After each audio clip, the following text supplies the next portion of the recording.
11:06 de la mañana, estás escuchando el último programa del año de la mañana de CNN aquí en CNN Radio. Nos escuchás en AM950, nos escuchás en nuestra aplicación en cnnradio.com.ar. Y además acabamos de abrir nuestro ecosistema digital a través, por ejemplo, de Facebook o de Instagram, y después en YouTube va a quedar colgada la última visita del año en un 2023 que, lo decíamos, tuvo en este estudio absolutamente todos los dirigentes políticos importantes. Piensen en uno, vino.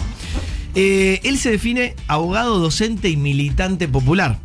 Es dirigente social, fue el fundador del Movimiento de Trabajadores Excluidos, ex precandidato a presidente de la Nación. Lo conocés seguro, su nombre y apellido la verdad que resuena hace mucho tiempo, el señor Juan Grabois. Bueno, ¿cómo andamos? Un placer.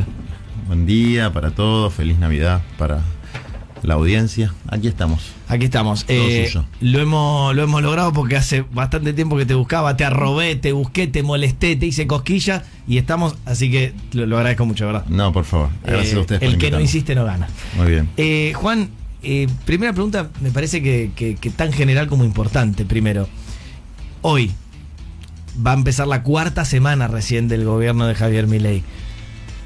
¿Qué estás leyendo y cuán preocupado estás? Empecemos por ahí.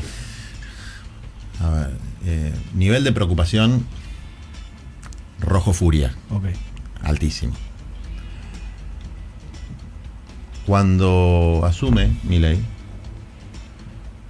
incluso en la movilización del 20 de diciembre, que ya estaba convocado, mi posición era, creo que la posición de casi todo el mundo es, bueno, acaba de asumir, hay que esperar.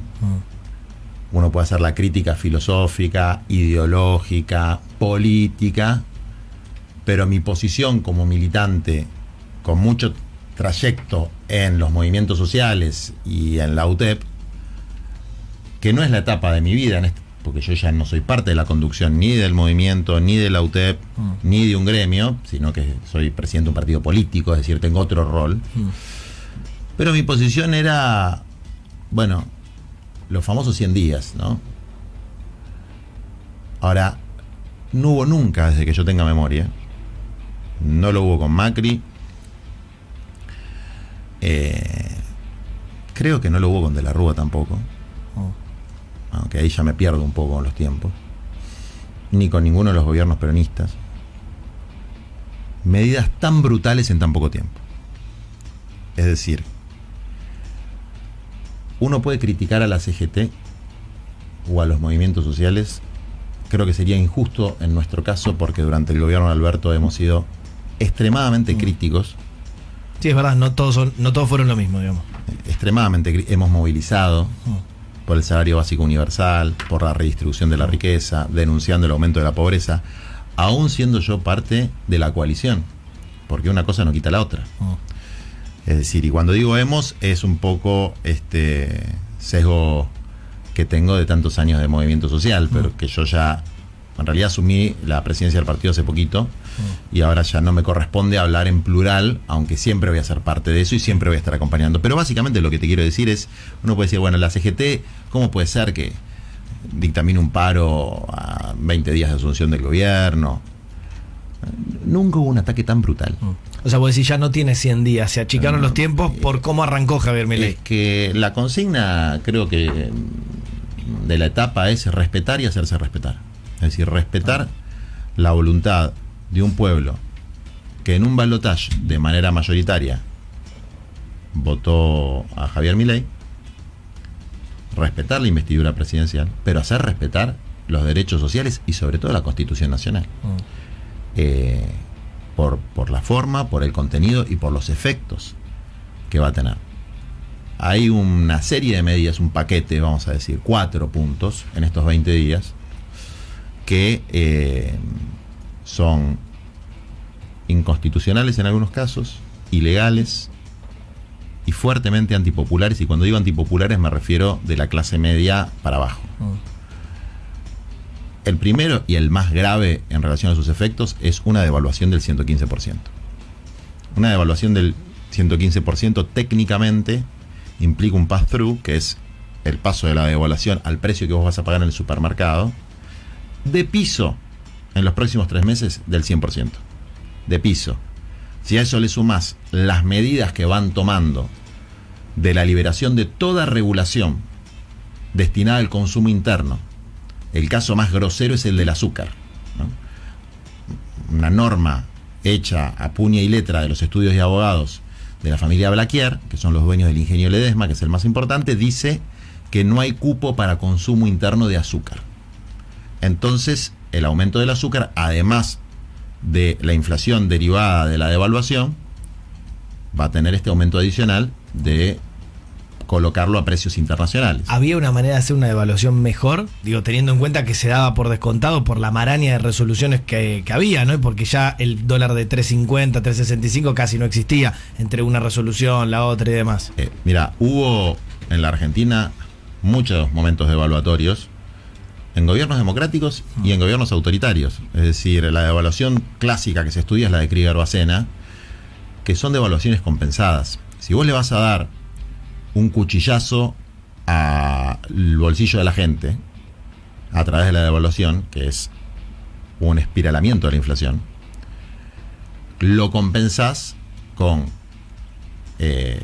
una política de ingresos y de tarifas. Ingresos, tarifas, precios. Esta es una devaluación sin compensación, es un ajuste ortodoxo clásico, con el agravante de las medidas adicionales escritas por 10 corporaciones, que te las puedo nombrar una a una, y en algunos casos sus estudios jurídicos que escribieron, lo cual para mí, y lo estamos estudiando, es un delito de tráfico de influencias fuerte, porque además lo reconocen. Esto me lo escribió tal estudio, esto me lo escribió tal estudio, pero señor, no funciona así la cosa. ¿Hablás particularmente dentro del DNU y dentro de la mega ley? Dentro del DNU, que es lo que tengo más estudiado, la mega ley la estoy estudiando ahora, y la mega ley no es una mega ley, es la abolición de la Constitución Nacional. Es la abolición de la Constitución Nacional. Cambia el sistema democrático, representativo y federal por un sistema cuasi monárquico, donde en el artículo 1 y en el artículo 4 se delegan facultades al presidente que ningún presidente tuvo en la Argentina, ningún presidente democráticamente electo. Son facultades dictatoriales. Dictatoriales en el sentido, yo puedo dictar la ley. Entonces, digo, la primera es te clavaron una devaluación del 115 en febrero o marzo, cuando tengas que pagar la cuota del cole, la prepaga, los útiles de los chicos, el supermercado, vas a mirar a Alberto sin tanta bronca. Y mirá que se ha mandado cagadas fuertes.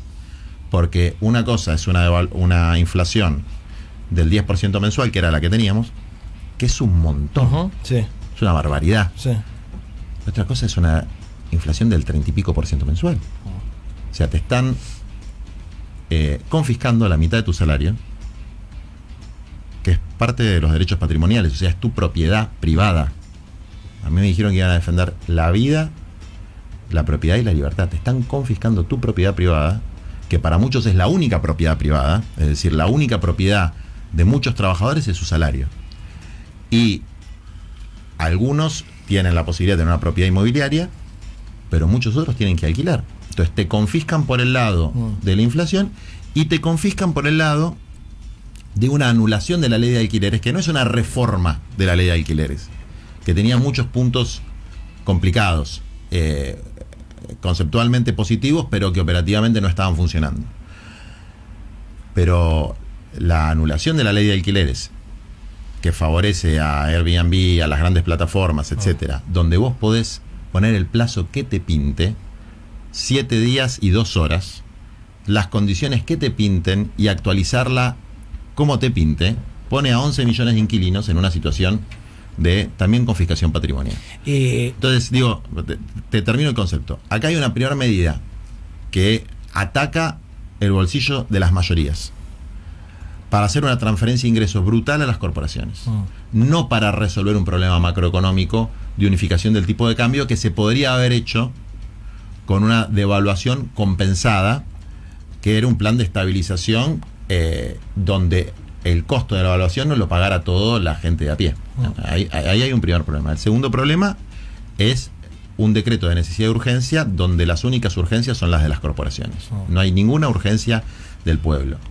Milei repetía incansablemente 60% de pobreza infantil, 40% de pobreza general. Bueno, la acaba de mandar una al 80% y otra al 60%. Es decir, lejos de resolver los problemas, los está agravando. Yo sabés que en este tiempo, todos, igual estamos tratando de entender profundamente cuánto apoyo tiene Javier Milei, qué pasó para que quizás alguien tan rupturista haya llegado a la Casa Rosada por vía democrática.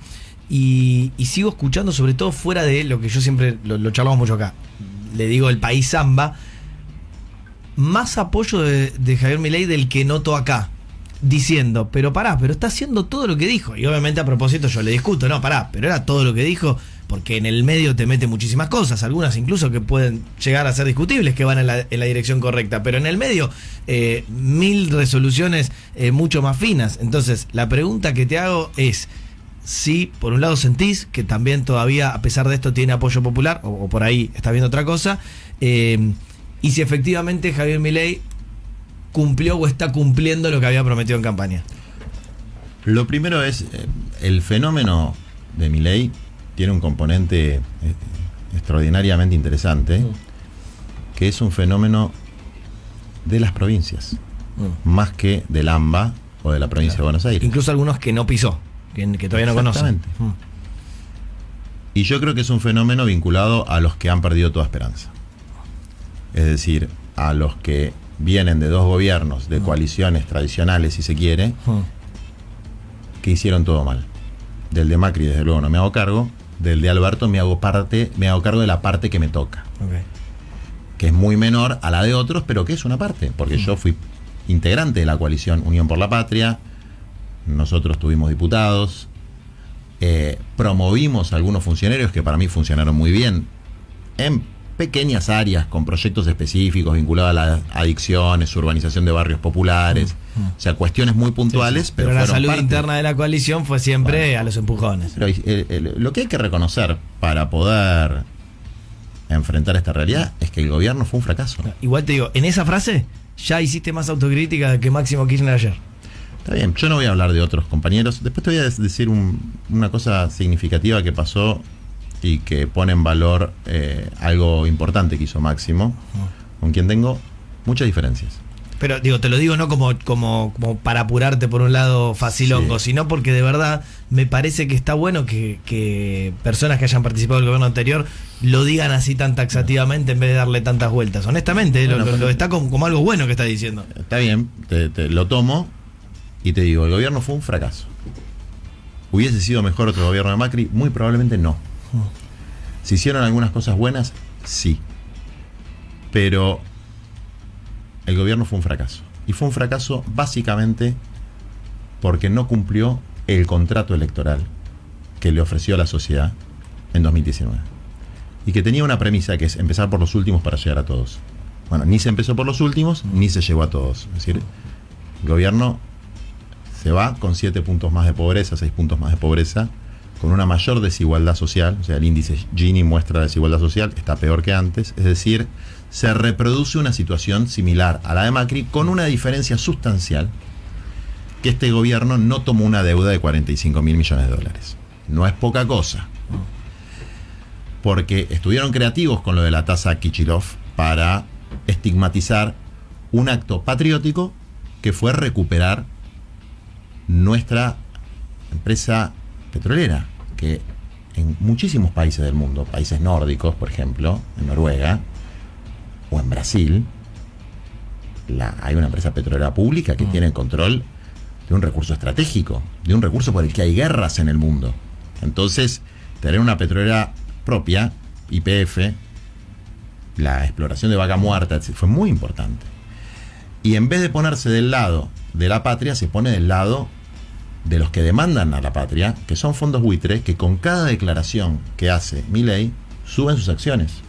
O sea, de la tasa Kichilov subieron el 7% de las acciones. Son millones y millones de dólares. Y estaba yendo, perdón, para mantener el hilo a lo que decías del interior y bueno, Javier entonces Milei, es un fenómeno también de quienes se sintieron que eran los últimos por los que había que empezar y nadie empezó por ellos. Y que frente a la certeza del fracaso de la coalición, cuyo candidato presidencial,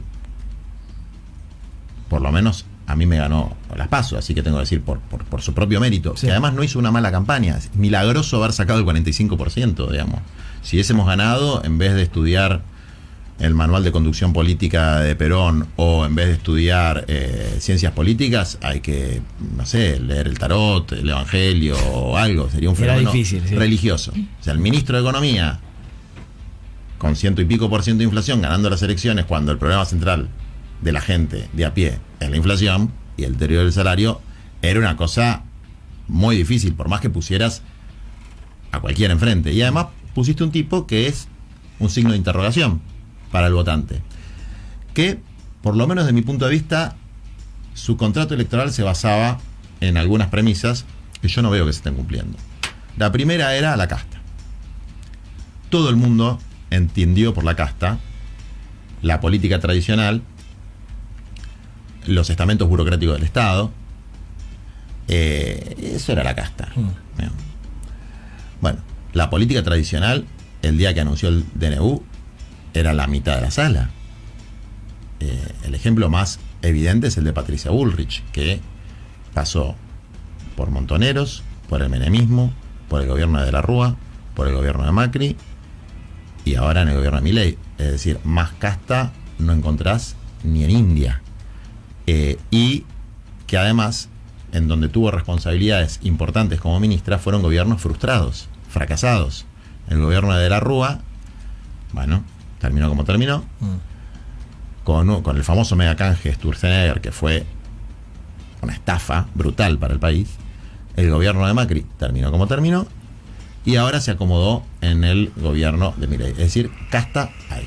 Y además, los cuadros políticos de la estructura de Milei son todos viejos lobos de mar, fundamentalmente del peronismo.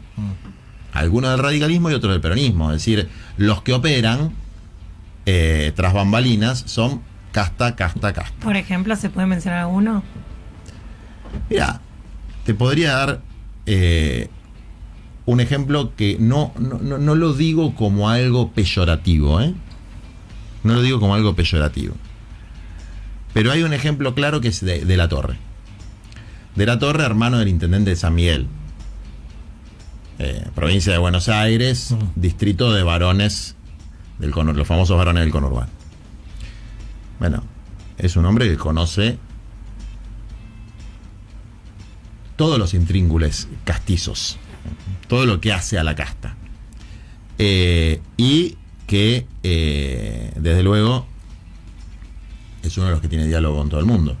Lo cual no me parece mal que haya diálogo con todo el mundo. Lo que me parece mal es el proyecto liberticida, industricida, de miseria planificada que se expresa en el decreto de necesidad y urgencia de las corporaciones, en el proyecto de abolición constitucional, que es lo que ellos llaman la ley ómnibus, en la devaluación brutal que han hecho, y en las leyes penales que define el Poder Ejecutivo a través de estos llamados protocolos, con el pomposo nombre de antipiquetes, que en realidad no son protocolos antipiquetes, son protocolos de eliminación de libertades democráticas básicas, porque que en una manifestación, a través de protocolos y programas de, ¿cómo se dice? Cuando la cámara te filma y te saca las métricas. Identificación. Sí, de identificación facial. Sí, sí. De tecnologías de naturaleza militar. Para ejecutar penas patrimoniales contra, por ejemplo, cooperativistas, que no cobran un plan, que cobran un salario social complementario por una ley votada por unanimidad, que dice es un derecho que tienen a recibir un complemento de sus ingresos por trabajar en una cooperativa, que tienen supervisión del Estado. Y pero y todas estas Pero además es llamadas, ilegal. pero todas estas llamadas que llegan al sitio 34, que dicen, che, acá hay un montón de gente que dice, quiero denunciar a tal dirigente social y me quedo en mi casa porque me obligaban a marchar, ¿es verdad? ¿Es mentira? ¿Hay verdad y mentira? Siempre hay un poco de verdad y un poco de mentira. ¿Cuántas llamadas son? Vamos a decir, ¿ellos cuántas dijeron? Y 20.000 más o menos. Bueno, hay 1.300.000 personas en cooperativa. Si fueran 20.000, estamos hablando de cuánto, 1%, no sé ni hacer, igual es un montón, ¿Qué es lo que haría yo? investigaría punto por punto, no haría una generalización estigmatizante de cualquier cooperativa o movimiento social. Yo, que participo de los movimientos sociales, conozco que hay dirigentes que son abusivos, como los hay en la radio CNN, seguro. Algún gerente o algún dueño o algo garca tiene que haber, estadísticamente tiene que haber, alguno que se pasa de rosca tiene que haber, y si no hay, bueno, será, no sé, el reino del cielo. Pero en todos los ámbitos de la vida hay gente que abusa de su autoridad. Los hay en la iglesia, los hay en los sindicatos, los hay en las empresas, los hay en el gobierno. Los hay en todos lados. Te hago una consulta. Vos antes hablabas de esta propuesta de DNU, este proyecto de ley, que mucho de ello tiene que ver con inconstitucionalidad o directamente ilegalidad. Sí. ¿Vos por qué crees que actúan así? ¿Porque son unos ineptos que no conocen lo que es el manejo del poder ejecutivo, de lo que les corresponde como, digamos, como labor? ¿O realmente es un acto provocador viendo a ver hasta dónde está dispuesta la sociedad a aguantar? Yo lo que creo es que no es la primera vez que pasa en la Argentina. La mejor analogía temporal para mí es la época de lo que se llama el fraude patriótico y la década infame, básicamente. Que es, como hay un pueblo que está dividido entre gente de bien y orcos, ¿no? Los orcos votan mal, entonces la composición de la Cámara de Diputados, que es parte del gobierno democrático de un país, es una composición, bueno, donde votaron gente que no debería votar. Yo escuché gente diciendo que quien cobraba, gente importante, que los que cobraran AUH o la PUAM, etcétera, no deberían votar. O sea, el voto cesantario restringido. Voto calificado no existe en la Argentina. Exactamente. Entonces, bueno, hay una idea de, miren, estas normas formales de la democracia le importan un huevo a todo el mundo, y como nosotros venimos a resolver el problema, vamos a abolir el régimen republicano representativo y federal de facto a través de estas normas. Es decir, es absolutamente deliberado, no es que no lo saben. Y como tienen por lo menos 2 jueces en la Corte Suprema de Justicia, que evidentemente le gustan mucho los decretos, porque aceptaron asumir por decreto, más allá de que después lo haya convalidado el Senado. ¿Por qué este es un dato importante? Porque si vos sos un jurista con algún nivel de dignidad personal, si viene un presidente y te dice, mira, está enquilombado el Senado, asumí por decreto, le decís, no, yo así no asumo, porque esto está viciado, esto me quita legitimidad, no son. Entonces no importa si después lo subsanan. El hecho es que ya tenemos por lo menos 2 que son la mitad, porque hay 4 muñecos ahí, que claramente no les importa demasiado que se cumplan los mecanismos de la democracia. Como no le importa, y ahí voy un poco a tu pregunta de si sigue habiendo apoyo, como no le importa a una parte significativa del pueblo, a la cual entiendo y con la cual empatizo, que es, a mí este sistema representativo, democrático, federal, etcétera, no me ha resuelto mis problemas de alimentación, de vivienda, etcétera. Sí, porque si uno no admite eso, la verdad que se queda pedaleando en el aire. Exactamente. Entonces, una cosa es la formalidad del proceso democrático y otra cosa es la realidad material de la gente. Te quiero hacer una consulta. Déjame terminar la idea. Pero que uno comprenda y empatice con esa situación no puede justificar la abolición del régimen democrático, porque con esa misma justificación se han implantado dictaduras en muchos países, que es, la democracia no está resolviendo, entonces pongo una dictadura. Bueno, no, a ver, que la democracia, que vos tengas el edificio de la democracia derruido, no implica ponerle dinamita y destruirlo, sino que hay que hacer una restauración. Claro. Un trabajo de restauración, no de demolición. Bueno, yo no veo que haya un trabajo de restauración, veo un esfuerzo de demolición de las instituciones democráticas, además por carriles que no son los legítimos, porque si vos querés reformar la Constitución, bueno, tenés que llevar a una asamblea constituyente, ¿no? Si vos querés cambiar normativa, porque siempre va escalando un paso más. El DNU es ilegítimo e ilegal por muchos motivos, pero básicamente porque no hay urgencia y tendría que ir por ley, tratamiento ordinario. Eso es básicamente lo que dice Lustó, ¿no? Entonces muchas cosas por ahí las logra sacar por ley, pero mete el DNU.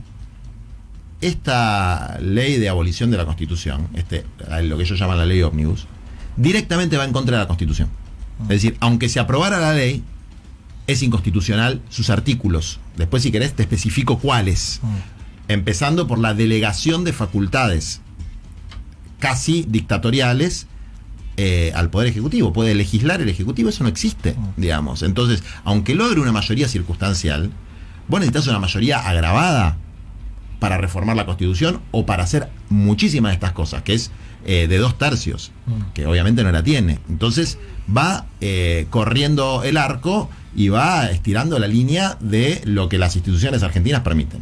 Hablando de correr el arco, hay una sola persona que le ganó a Milei y a Macri, que es Riquelme. Yo soy riquelmista acrítico. Aunque soy de San Lorenzo, Okay. soy riquelmista crítico. Viste que en política, y yo particularmente, no me gusta ni la obediencia debida, ni el aplaudidor, ni nada. Me gusta el pensamiento crítico, el debate colectivo, etc.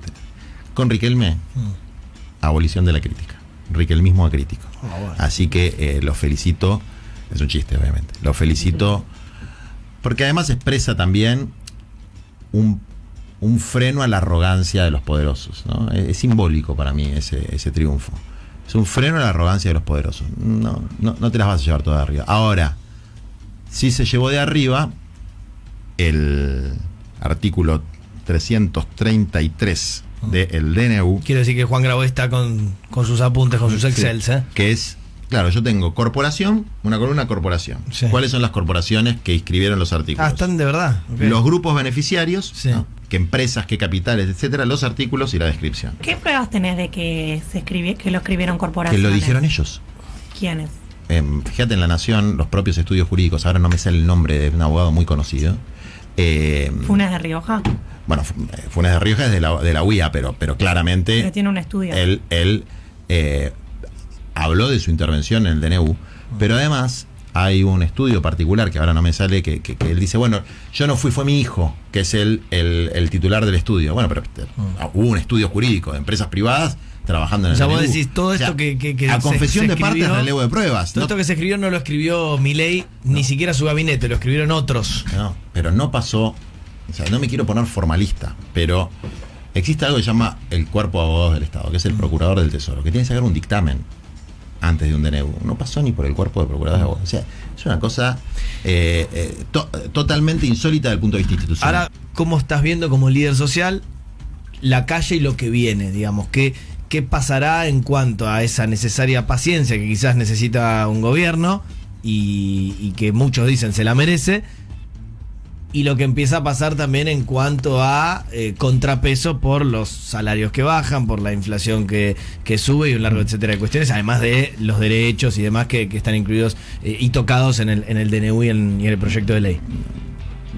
Yo creo que la comprensión de la situación implica entender que hay un sector que está organizado en instituciones sindicales, sociales, la Cámara de Farmacéuticos, por ejemplo, y partidos políticos, que hoy tienen la obligación de marcar estas medidas van a tener efectos desastrosos, que todavía no se sienten del todo. Se empezaron a sentir, desde luego, en las fiestas, pero que se van a terminar de sentir en marzo.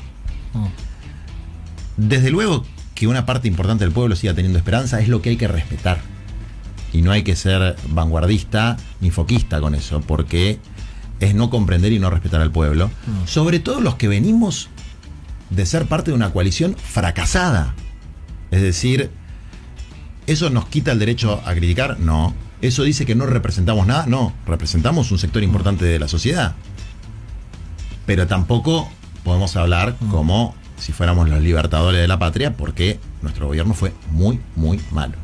Vos lo nombrabas a Máximo y me hiciste acordar de un tema que para mí muestra claramente el cinismo y el carácter jodido de una particularmente de las medidas. Durante el gobierno de Macri, donde yo tenía un rol como dirigente social, hoy tengo un rol como dirigente político, me tocó negociar la ley de integración sociourbana, que es una ley extraordinaria que hay en la Argentina, que permitió, para mí, la mejor política pública del gobierno anterior, que fueron obras en 1.500 barrios populares, villas y asentamientos, donde, porque eran irregulares, nadie podía hacer obras. No se hacían obras, o se hacían muy pocas. Se hicieron muy buenas obras que desde luego no resuelven todo, pero resolvieron el agua, la luz, la cloaca, el mejoramiento de vivienda de cientos de miles de familias. Cosas que no se ven porque están del otro lado del muro de exclusión. Eso se financiaba con el impuesto país y con impuesto a las grandes fortunas, que Máximo lo remó, y yo creo que es una buena medida, y así como le critico cosas, también le reconozco cosas, porque creo que es parte de la dinámica que tenemos que tener, que es, ni sos el mejor del mundo, ni sos el peor del mundo cuando yo me peleo, o cuando tengo una diferencia, ¿no? ¿Qué han hecho? Sacan el financiamiento del impuesto país, que es el impuesto al dólar, básicamente, lo sacan, ¿y con qué se va a financiar el fondo de mejoramiento de las villas? Con las multas que le pongan a los propios villeros cuando se manifiesten. Es decir, fíjate la perversidad que hay en eso. Las multas que le pongan a las organizaciones sociales, etcétera, por hacer una manifestación y no sé qué cosa, eso va a financiar la integración urbana de los barrios populares, y lo que la financiaba antes, que eran los consumos en dólares de gente pudiente, no va a estar más, ¿no? Eso muestra un modelo mental muy discriminatorio, muy xenófobo, muy antipopular, que contrasta con los beneficios que obtienen las grandes corporaciones. Y yo creo, igual, perdón, que Javier Milei pareciera que nos estuviera escuchando, porque acaba de tuitear: mientras algunos de la oposición al kirchnerismo arrastran los pies con nuestras reformas, ley bases, le acaban de votar a favor a Kicillof aumento de impuestos y endeudamiento. El problema no son las formas, es el fondo. Quieren seguir manteniendo este modelo empobrecedor. Bueno, eso... Un poco todo lo que estábamos hablando como telón de fondo. El problema no son las formas, es el fondo. Es una frase de Cristina. Búscala, es una frase de Cristina. Y a Cristina, todos los que le criticaban las formas, que sacaba decretos, etcétera, bueno, ahora se olvidaron de lo que criticaban. Pasa mucho en política, no me voy a rasgar las vestiduras, digamos, ¿no? O sea, la gente va cambiando de posición a medida que cambia su rol. Lo que sí te puedo decir es que una cosa es aumentar el impuesto inmobiliario, es decir, a los que tienen inmuebles, y otra cosa es joderle la vida, aumentar los impuestos indirectos, confiscar el patrimonio de la gente vía aumento de tarifas, vía devaluación, vía reducción de derechos laborales, vía congelamiento del salario social complementario que cobran ese 1.300.000 personas, que era la mitad del salario mínimo vital y móvil, y ahora no va a ser más. Entonces ellos ya tienen previsto que en un año se licúa y desaparece un elemento importante de la seguridad social en la Argentina. Entonces yo lo que veo es que, desde luego, de acá a marzo, los que podían comer 3 comidas al día van a comer 2, los que podían comer 2 van a comer 1, y los que no pueden comer ninguna van a seguir atestando los comedores populares, que estoy seguro, porque aparte ya lo sondearon, que los van a terminar financiando desde el propio gobierno, porque los movimientos sociales son la Cruz Roja de la Argentina.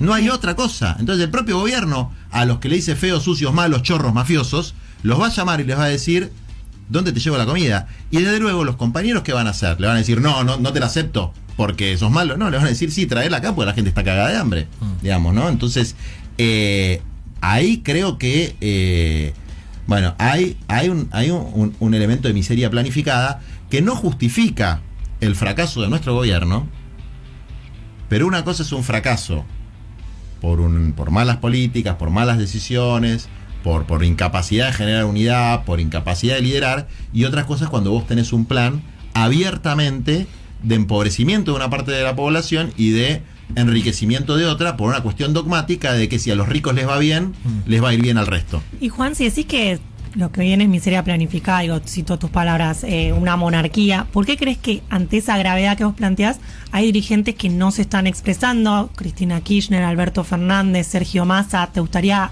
más de ellos? ¿Quién crees que tiene que liderar a la oposición hoy? A ver, más allá de quién lidere la oposición, yo creo que hay gente que tiene roles institucionales y que tiene que jugar esos roles institucionales. Alberto Fernández es el presidente del Partido Justicialista, que es el principal partido de oposición y el principal partido de la coalición. La verdad que esté en España abriendo una cuenta bancaria a mí me molesta mucho. Sergio Massa, que hizo una buena campaña, con quien tengo muchísimas diferencias, es el presidente del segundo partido de la coalición, que es el Frente Renovador, y fue el candidato a presidente que todos votamos. Entonces también tendría que decir algo para decirte: son dos figuras institucionales. Cristina no tiene un rol institucional hoy. Tendrá un liderazgo natural o mucha gente que la apoya, etcétera. Por lo tanto, no me voy a quejar ahí. Máximo Kirchner también tiene un rol institucional. Es el presidente del PJ de la provincia de Buenos Aires. Bueno, ayer lo escuché con un planteo que comparto en su planteo. ¿Quiénes más están? Luz Tos, presidente del UCR, salió, hizo un planteo que comparto parcialmente. Bueno, ahí bien Luz Tos, digamos. Entonces hay que, todo en su medida y armoniosamente. Yo las que no veo es a las dos principales figuras de Unión por la Patria, que es el expresidente y el candidato. Entonces, desde luego que voy a hacer una crítica de eso. ¿Qué es lo que deberían hacer desde mi punto de vista? Uno como ministro de Economía y otro como presidente, decir, la verdad que la chocamos, no cumplimos lo que teníamos que cumplir, hicimos un mal gobierno, pero explicar por qué esto genera un daño permanente en la estructura social argentina, que va desde las cosas más sencillas como el aumento de tarifa y la inflación, hasta permitir que debajo del glaciar Perito Moreno pueda venir una minera y sacar oro de ahí, haciendo mierda el patrimonio natural y de la Argentina. Y así te puedo decir 30 cosas muy jodidas. Entonces, desde luego que hay que hacer una multipartidaria con todos los que tenemos vocación democrática, decir así no. Respetamos tu legitimidad como presidente, pero no tenés legitimidad como monarca absoluto. Entonces, así no.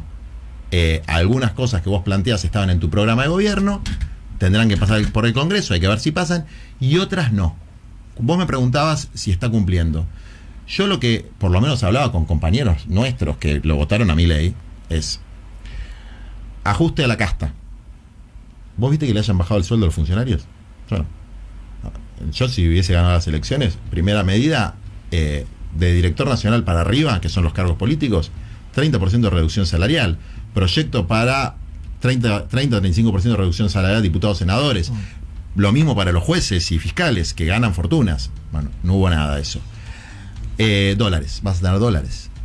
No vas a tener más pesos devaluados, vas a tener dólares. Bueno, tus pesos están más devaluados y no vas a ver un dólar en tu vida. Más libertad. Escúchame, ponen que una reunión de 3 personas es una manifestación. Eso no existe.